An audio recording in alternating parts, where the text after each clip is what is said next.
Hi guys, I am Arafat. இந்த வீடியோஸில் என்ன பார்க்க போகிறோம்னா பேங்க் நிஃப்டி லைவில் வந்து மார்க்கெட் எப்படி போயிட்டு இருக்குன்னு சொல்லி பார்க்க போகிறோம். இதில் வந்து பார்த்தீங்கன்னா 4 hours சார்ட்டில் வந்து வச்சுருக்கேன். இந்த இடத்துல வந்து பார்த்தீங்கன்னா இந்த பாக்ஸ் பேட்டர்ன் வந்து ஒரு கார்னர் வைஸில் வந்து மார்க்கெட் வந்து ட்ரேட் ஆகிட்டுருக்கு. இந்த இடத்துல வந்து ட்ரேட் ஆகிட்டுருக்கு. இந்த இடம் வந்து பார்த்திங்கன்னா ஒரு ட்ரெண்ட் லைனோட பிரேக் அவுட் ஸ்டேஜில் மேலே நடந்துகிட்ருக்கு.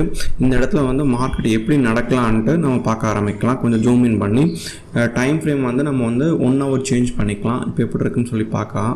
இப்போ இந்த இடத்துல வந்து பார்த்திங்கன்னா இந்த இடங்கிறது வந்து பார்த்திங்கன்னா ஆல்ரெடி உங்களுக்கு ட்ரெண்ட் ரிவர்சல் ஏரியான்னு சொல்லுவாங்க. இந்த இடத்துல ட்ரெண்ட் ரிவர்சல் ஆகலாம், இல்லை ட்ரெண்ட் கண்டினியூஷன் ஆகலாம், எது வேணால் இந்த இடத்துல நடக்கலாம். ஆனால் கேண்டில் வந்து இந்த இடத்துல ஒரு சைட்வேஸ் கேண்டில் வந்து ஏற்படுறதுக்கு அதிக வாய்ப்பு இருக்குது. இப்போ 1 hour நம்ம பார்த்துட்ருக்கோம் அப்படின்னா இந்த இடத்துல வந்து பார்த்திங்கன்னா இந்த இடத்துலலாம் ஒரு சைட்வேஸ் இன்டிமேஷன் இருக்கும் ட்ரெண்ட் ரிவர்சலாக இருந்துச்சுன்னா உங்களுக்கு.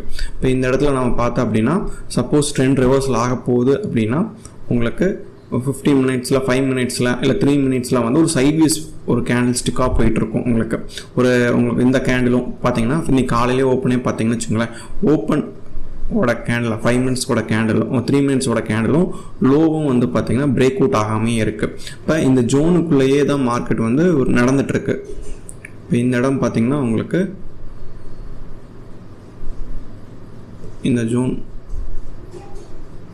டச் பண்ணி இன்னொரு 100 பாயிண்ட்டுக்கு மேலே போனால் மட்டும்தான், மேலே போய் கேண்டில் ஹையர் டைம் ஃப்ரேமில் க்ளோஸ் வச்சா மட்டும்தான் மார்க்கெட் வந்து இந்த ஜோனை பிரேக் பண்ணி மார்க்கெட் மேலே போக ஆரம்பிக்கும். அப்படி இல்லை அப்படின்னா இந்த இடத்துல மார்க்கெட் வந்து சைட்வேஸ் ஆகிட்டு இருக்கு அப்படின்னா இந்த சைட்வேஸ் கேண்டில் கீழே பிரேக் அவுட் ஆகும்போது இந்த லோயர் லோவை பிரேக் அவுட் ஆகும் பொழுது ஒரு பெரிய ஒரு ரெட் கலர் கேண்டில் வந்து ஒரு நல்ல செல்லிங் ப்ரெஷரோட வச்சுச்சுன்னா மார்க்கெட் வந்து ஃபர்தராக கீழே போகிறதுக்கு அதிக வாய்ப்பு இருக்குது. ஒரு கேப் ஃபில்லிங்கே எடுக்கிறதுக்கு அதிகம் வாய்ப்பு இருக்குது இந்த இடத்துல. இப்போ இந்த இடத்துல பார்த்தீங்கன்னா இது சப்போஸ் கேப் ஃபில் பண்ணுது அப்படின்னா மார்க்கெட்டு எந்த இடத்துல வரைக்கும் போகும் அப்படின்னா இந்த ஒரு சப்போர்ட் இங்கே இருக்குது பார்த்தீங்களா, இந்த சப்போர்ட் போகிறதுக்கு அதிக வாய்ப்பு இருக்குது.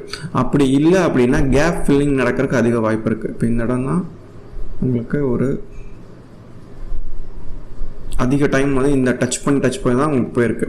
இப்போ இந்த கேப் ஃபில் நடக்குது அப்படின்னா சப்போஸ் கீழே வருது அப்படின்னா உங்களுக்கு ஒன்று இந்த கேப் ஃபில்லிங் பண்ணுறதுக்கு வாய்ப்பு இருக்குது. அப்போ 300 பாயிண்ட் கீழே இறங்குறதுக்கு வாய்ப்பு இருக்குது. அப்படி இல்லை அப்படின்னா இந்த சப்போர்ட் வரைக்கும் ஒரு 150 பாயிண்ட் கீழே இறங்குறதுக்கு வாய்ப்பு அதிகமாக இருக்குது.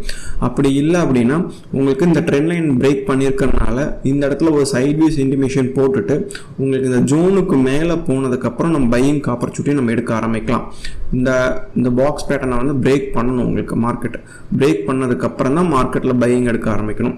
அப்படி இல்லை அப்படின்னா இந்த சைட்வேஸ் வந்து எவ்வளோ தூரம் போகுதோ அவ்வளோ தூரம் விட்டுட்டு எந்த இடத்துல பிரேக் அவுட் ஆகுதோ அந்த பிரேக் அவுட்லேருந்து நம்ம எடுக்க ஆரம்பிக்கணும். இப்போ இந்த இடத்துல எல்லாம் பார்த்தீங்கன்னா உங்களுக்கு ஒரு சின்ன ஒரு லோயர் டைம் ஃப்ரேம் ஒரு 3 minute 5 minute வந்து பார்த்தீங்கன்னா ஒரு இன்சைட் கேண்டிலாகவே நடந்துட்டுருக்கும். இப்போ இந்த இன்சைட் கேண்டில் எங்கிட்ட பிரேக் அவுட் ஆகுதோ அந்த சைடில் வந்து நம்ம ட்ரேடிங்கான ஆப்பர்ச்சுனிட்டி எடுக்க ஆரம்பிக்கலாம். ஓகேங்களா? நம்ம சேனலில் பிடிச்சிருந்தா சப்ஸ்கிரிப்ஷன் பண்ணிக்கோங்க. Thank you so much.